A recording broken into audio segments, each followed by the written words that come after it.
إن الشعور بالإدمان على هاتفك الذكي أمر طبيعي، ومرجعه أن خاصية التفاعل التي تتميز بها تجعلك مرتبطاً به أكبر قدر ممكن ولأطول فترة ممكنة. وعلى الرغم من ذلك فإنه ما زال بإمكانك إصلاح الأمر وتولي زمام الأمور، لا سيما أن الإفراط في استخدام الشاشات والأجهزة يتسبب في كثير من الأعراض التي نعاني منها على مر السنين، مثل إجهاد العين وآلام الرقبة وقلة النوم والإجهاد وتشتت الانتباه وضعف التركيز.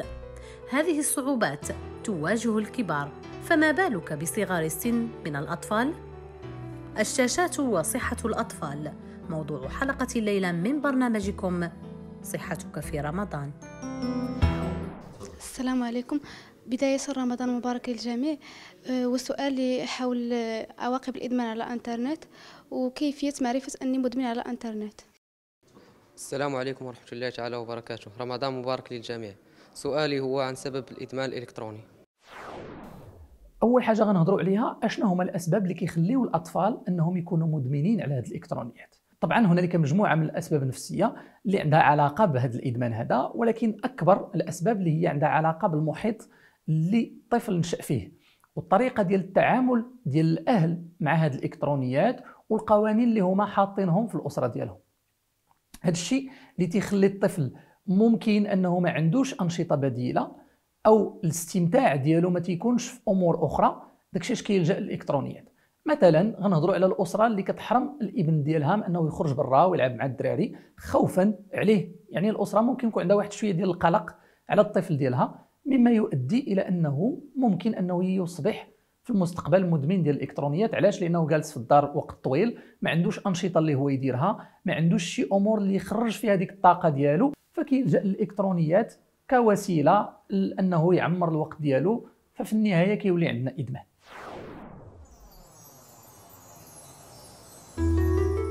عندما نتحدث عن الأطفال وتعرضهم للشاشات بمختلف أشكالها، فإننا نشير إلى استخدام الأطفال للأجهزة الإلكترونية مثل التلفاز والهواتف الذكية والألعاب الإلكترونية وأجهزة الكمبيوتر بشكل مكثف وغير مراقب. وبينما يمكن أن تكون هذه الأدوات مفيدة من حيث الترفيه والتعلم والتواصل، إلا أن استخدامها المفرط يمكن أن يؤدي إلى إدمان الأطفال عليها. يمتلك الهاتف الذكي العديد من المزايا التي تلبي الكثير من احتياجات الأطفال، وأبرزها السهولة في تحميل التطبيقات والألعاب الإلكترونية والقدرة على التواصل الدائم مع الأطفال، حيث يمضي كثير من الأطفال ساعات طويلة على الهواتف الذكية، حيث يصبح إبعادهم عنها مسألة تزداد صعوبة مع الوقت. فأي مخاطر يمكن تسجيلها في هذا الشأن؟ المخاطر ديال الادمان، كاين عندنا بزاف ديال المخاطر ديال الادمان، منها ان الطفل تتكون عنده واحد النوع ديال اللامبالاه للعالم الخارجي، بمعنى فقط كيكون منغمس في ذاك الادمان اللي هو عنده وفي التليفون ديالو او في الالعاب ديالو. من بين المخاطر ايضا انه كيسبب ليه واحد ضعف التركيز اللي هو كبير، يعني ما كيكونش عنده تركيز اللي يخليه انه يعرف اشنو داير به ويعرف الامور اللي هو مقبل عليها وعلاش تيدير هكا وعلاش ما تيدير هكا، يعني ما كيكونش واعي بالمحيط اللي هو داير به. الحاجه اخرى هو انه ما تيكونوش عنده مهارات، او الادمان تيسلب ليه المهارات الحياتيه ديالو، منها التواصل، منها انه يدافع على راسو، منها انه يكون صداقات، منها بزاف ديال المهارات اللي ما كتكونش عنده. علاش؟ لانه ما تيتمش استغلال داك الوقت اللي هو غيتعلم فيه دوك المهارات، فقط هو كيدوز وقت طويل في مشاهده ديال مثلا الرسوم ولا في الالعاب، وبالتالي كيولي مدمن على مثلا الهواتف او حتى الالعاب الالكترونيه باش يعمر ذاك الفراغ اللي هو كيحس به. كذلك الطفل كيتعود على التبعيه، بمعنى ما كيكونش عنده واحد الاستقلاليه تامه، لانه المهارات اللي غتعطيه انه يكون عنده استقلاليه ما تمش البلوره ديالها ولا ما تمش العمل على تحسينها، فقط هو كان كيشاهد، يعني بعض الحواس فقط اللي خدامه، فما كيقدرش انه يكون عنده واحد الاستقلاليه بالافكار ديالو، استقلاليه بالاهداف اللي بغى يوصل لها، وحتى ما كيكونش عارف اشنا هو الهدف من انه يمشي مثلا للمدرسه، او انه يلعب برا مع الاصدقاء ديالو، او انه يكون صداقات. علاش؟ لان ما عندوش واحد المعنى دقيق للامر.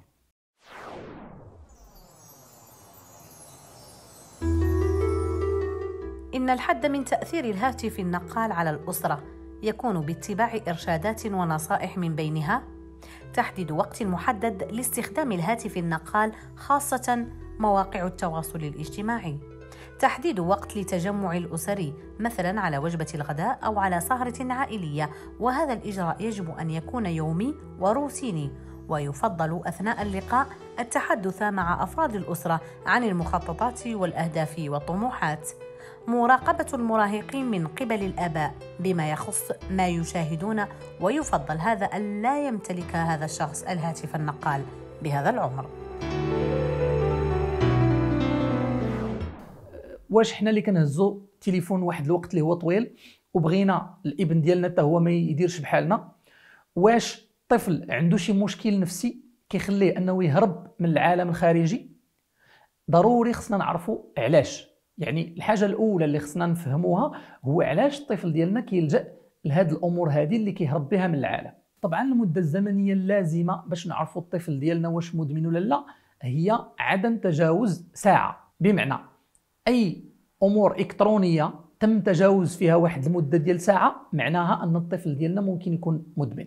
بعض الدراسات كتقول لنا باللي الطفل اقل من سنتين ما خصناش نعرضوه لحتى نوع من الانواع ديال الالكترونيات، سواء كان لعبه او تلفاز او اي حاجه، لان في هذه المرحله هذه تيكون واحد الوعي حسي، كيحس بالعالم الخارجي، كيتعلم بعض المفاهيم، كيبدا يتعلم كيفاش يتواصل، كيفاش يهضر، كيفاش يتعرف على الجسم ديالو. وحنا فاش كنعرضوه مثلا للتلفاز باش نستغلوا الوقت ديالنا، ما كنخلوش هذه الامور هذه تكون عنده، وما كنخلوش المهارات تنمو بشكل سليم.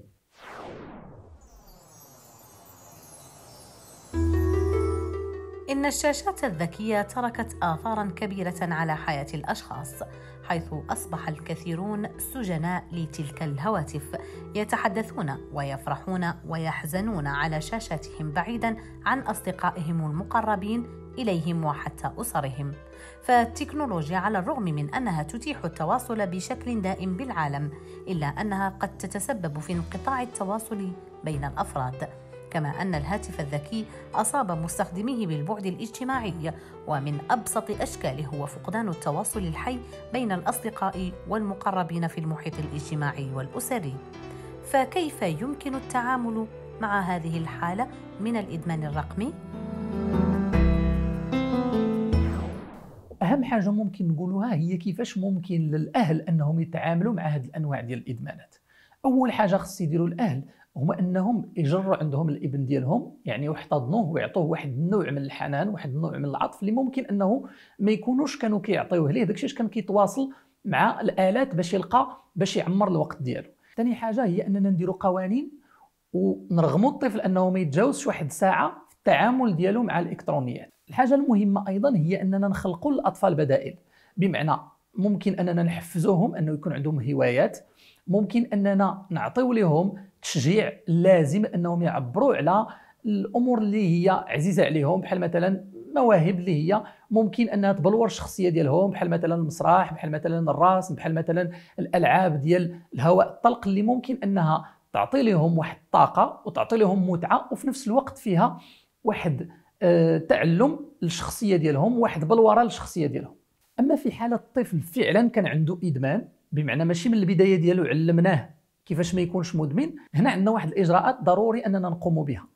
أول حاجة هي الإجراء ديال التدرج، بمعنى لا يمكن أننا نحيدوا الإدمان ديال واحد الحاجة، لأن الإدمان ديال الإلكترونيات بحال الإدمانات الأخرى كيحفز عندنا واحد المنطقة اللي هي كتعطينا الدوبامين.